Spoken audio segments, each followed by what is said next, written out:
From pulling out of treaties to denigrating allies to starting trade wars, the impulsive actions of President Donald Trump are upending the international order that has been in place since the end of World War II.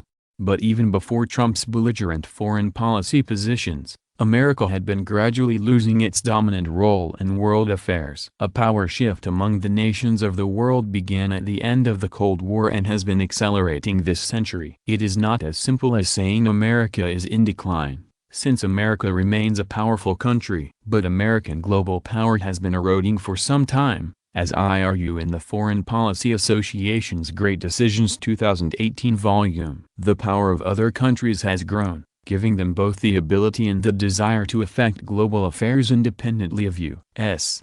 desires. I am a foreign policy scholar and practitioner who has studied U.S.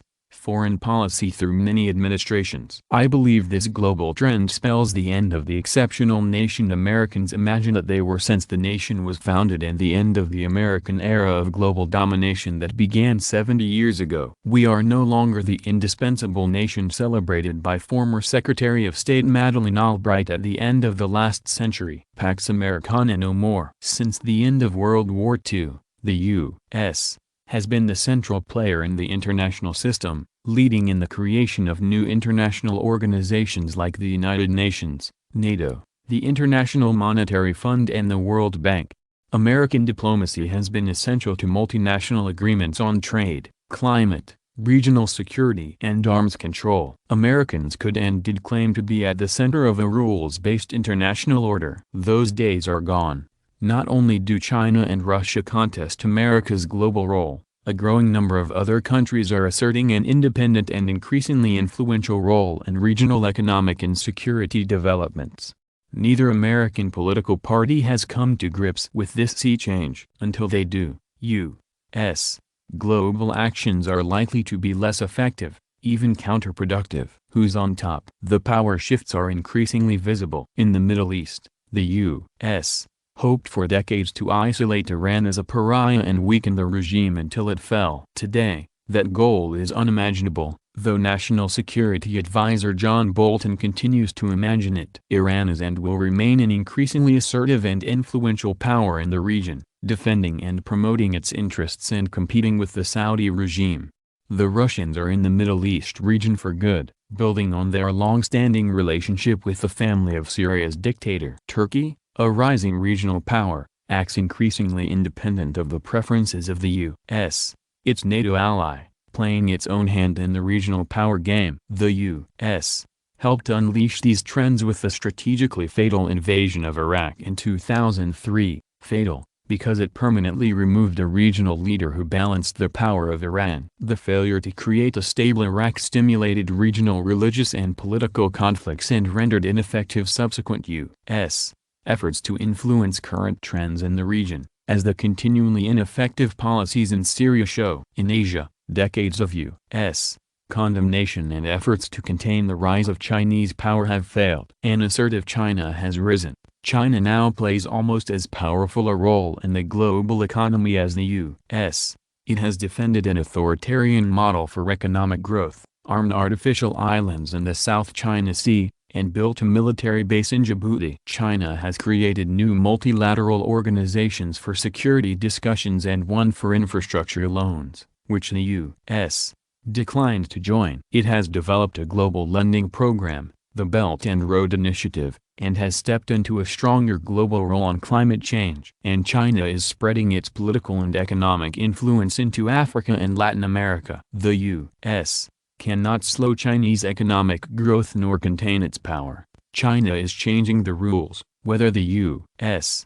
likes it or not. Elsewhere in Asia, Japan moves toward a renewed nationalism and has removed restrictions on its defense spending and the deployment of its military in the face of growing Chinese power. North Korea behaves more and more like a regional power, winning a direct meeting with the U.S. president while making only a general commitment to denuclearize. The prospect of a unified Korea would bring into being another major regional power center in the Northern Pacific. Other countries, like the Philippines and Australia, hedge their bets by improving bilateral relations with China. And India is a growing economic and military presence in the Indian Ocean and Southeast Asia. Nor will the U.S. contain the rise of Russia, whose government poisons its citizens overseas and kills dissenters at home. At the same time, Russia is rebuilding its military and intruding in others' elections. The Russian regime is threatening its near neighbors and actively engaging in the Middle East. President Vladimir Putin asserts Russia's interests and role in the world. Like any other great power, Russia is consciously and actively rebalancing the power of the United States, with some success. Military power, the American global trump card, is not as useful a tool as it once was. While the U.S. continues to have the world's only global military capability, able to deploy anywhere, it is no longer evident that this capability effectively sustains U.S. leadership. Clear military victories are few, the Gulf War in 1991 being an exception. The endless U.S.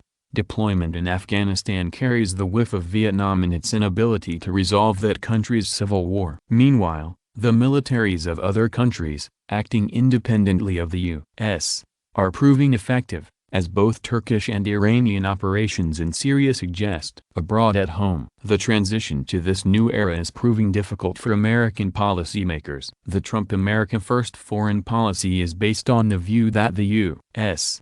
needs to defend its interests by acting alone, eschewing or withdrawing from multilateral arrangements for trade, economics, diplomacy or security. Trump praises strong nationalistic leadership in authoritarian countries, while democratic leadership in allied countries is criticized as weak. In response, allies distance themselves from the United States. Others are emboldened to act in an equally nationalistic and assertive way. Some conservatives, like Senator John McCain, call for confrontation with Russia and strengthening traditional American alliances, particularly NATO. Others, like John Bolton, call for regime change in assertive powers like Iran. Liberals and many Democrats criticize Trump for alienating traditional allies like Canada, France and Germany while befriending dictators. Policymakers once critical of confrontational policies now condemn Trump for failing to confront Russia and China. A different president in Washington, D.C., will not restore the rules-based international order. The underlying changes in global power relations have already undermined that order. A neoconservative foreign policy, featuring unilateral American military intervention, as favored by John Bolton, will only accelerate the global shift. Liberal internationalists like Hillary Clinton would fail as well, because the rest of the world rejects the assumption that the U.S. is indispensable and exceptional. Barack Obama appeared to recognize the changing reality, but continued to argue that only the U.S. could lead the international system. The conversation America will need to learn new rules and play differently in the new balance of power world, where others have assets and policies the U.S. does not and cannot control.